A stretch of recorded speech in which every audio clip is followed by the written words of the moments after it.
Good afternoon, everyone. Thank you for coming to this event. And my name is Christine, and I'm today sharing as a primary lymphedema patient journey. And I think a lot of people, right, don't know what's the difference between primary and secondary lymphedema. And for primary cases, right, most of the time we could be born with it. That means since you're born, you can have like swollen limbs, or it can develop any time during your lifetime. But most of the time it's like during the teenage, like puberty time.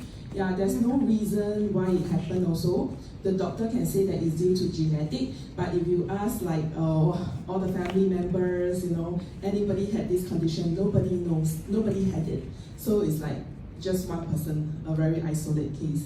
And for secondary cases, like what Laiha has shared, is mostly caused by cancer or probably removal of lymph nodes.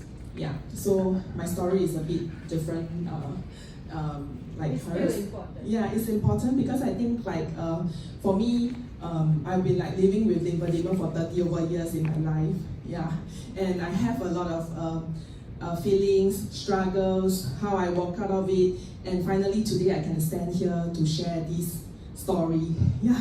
It's really not easy, and really thankful for this platform, really thankful to know Veron and this lymphatics team. Okay, so let's go.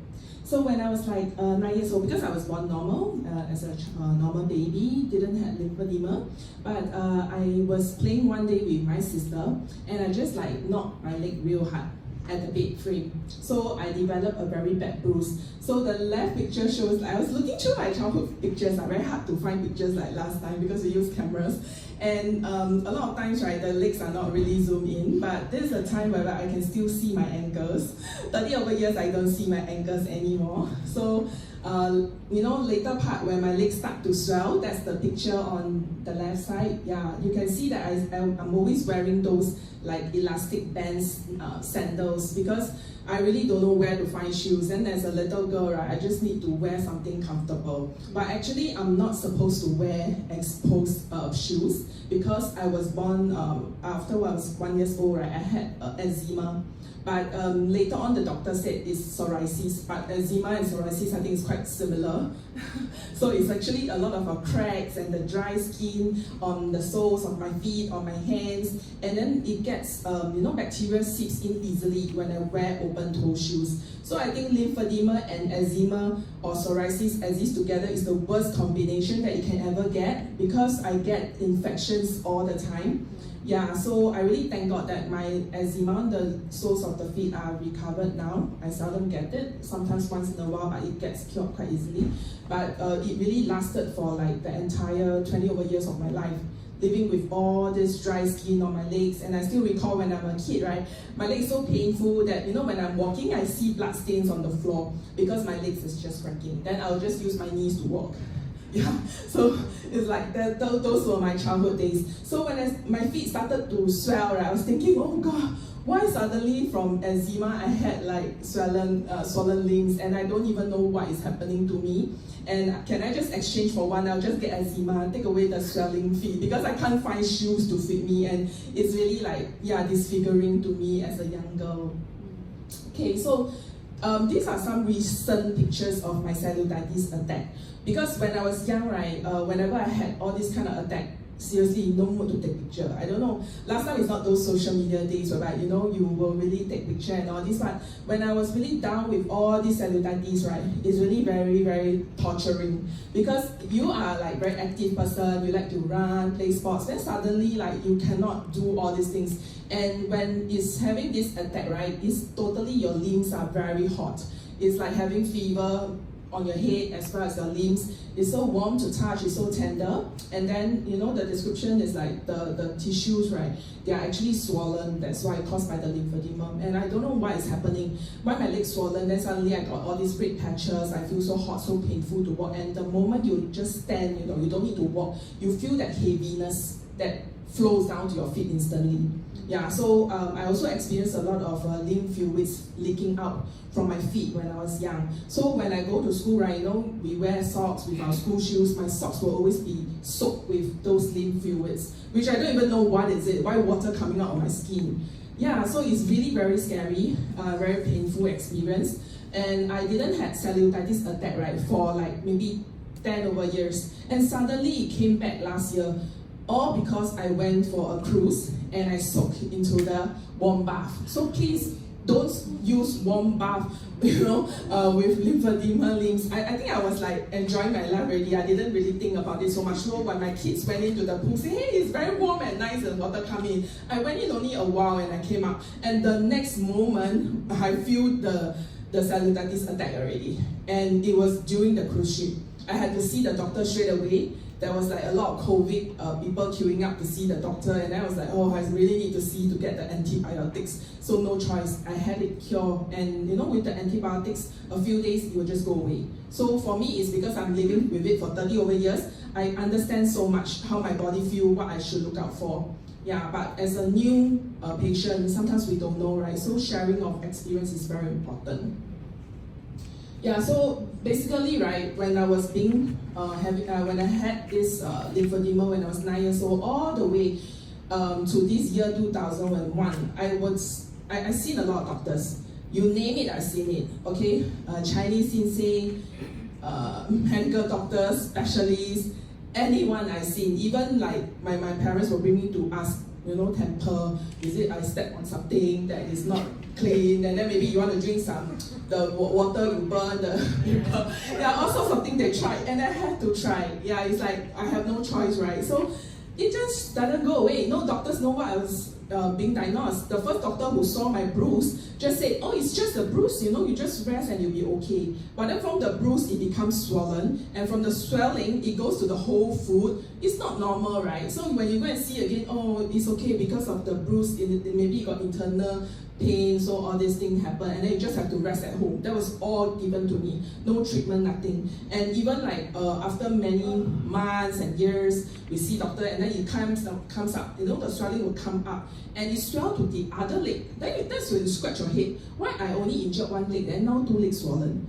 It's like interconnected or what? I don't understand. And no doctors can actually tell me what I was suffering from. Yeah, so I actually give up on treatment. Basically, I didn't want to see doctor anymore. I even had bad experience of doctor molesting me when I was a child. Yeah, and then it took me a lot of courage, right, to go back and see doctor again, to really find out what am I suffering from. So in year 2002, right, finally I was being diagnosed by Dr. Lymphatics.SG. I know how to spell his name. It's really like, his name is in my head literally, because right, he's someone who gave me an answer after I had this condition for so long. Nobody gave me any answer, and that's when internet was already up and coming, and then he asked me to Google this word lymphedema, which was like, I don't even know how to spell. Okay, you write on paper, I'll go and Google. That's when I started Googling, what is it about, why did I have this, and what can I do, Okay, so I started to see pictures online, and that freaks me out because, like there's so many stages. Then I see like, oh yeah, last time my leg is like small, then after it become bigger and bigger and bigger. So is it going to become like stage 4 one day, whereby it goes up all the way to my thigh? I really get very, very afraid. And I have no answer because Dr. Lymphatics.SG also told me that it's incurable. So during that time, right, to me it's like, wow, it's don't know, like the world shattered. Okay, I know my condition, but it's incurable. Like, what can I do? Instead of just wear compression stocking, I cannot do anything to it. Yeah, then you just have to live with it. Like I said, like, sometimes the mental part, wow, you just can't take it, especially I was like 21 and life ahead of me should be rosy, and I wanted to be an air stewardess. There's so many dreams and everything. Then suddenly like this, no cure. Then what to do? And the first fitting of my compression garment, it was so difficult. I don't know how to pull it up. It's so, like the moment you pull all the way to your knees, you're already sweating like don't know how. Then I think every day I have to do this, and it's like I will have to wear it at night. Wow, how to sleep? I really cannot imagine. But today, fast forward, compression is part of my life. I'm so used to compression. If I don't wear compression, right, I feel uneasy. So that is how, we can accept when it gets easier, it gets easier with practice. Yeah, so these are my legs like 3 years ago. And basically, right, this is like after one whole day of walking home. It's like, you know, the whole day when you go out and work and all this, when you go home, you lay down, that's my legs. And then for me, right, before I had lymphedema, right, I was always thinking of like, what can I do in the future? But after I get it, I really don't know what kind of work I can do, because my doctor said you better work something that sit down all the time. Don't work a job that requires you to walk a lot, because your feet cannot take it. Yeah. So I'm those very garang, okay, I don't listen, I want to do anything that I like. So I even went to become a financial consultant when my family all opposed, because I need to stand long hours doing my work outside, canvassing, roadshow, and then walking around talking to strangers and all. So I said, never mind, I want to do it, yeah, because I feel that insurance is so important. After I've been declined, right, not able to buy, I want to let people know that health is money come by, you have to start early. So that's my feet every time after working.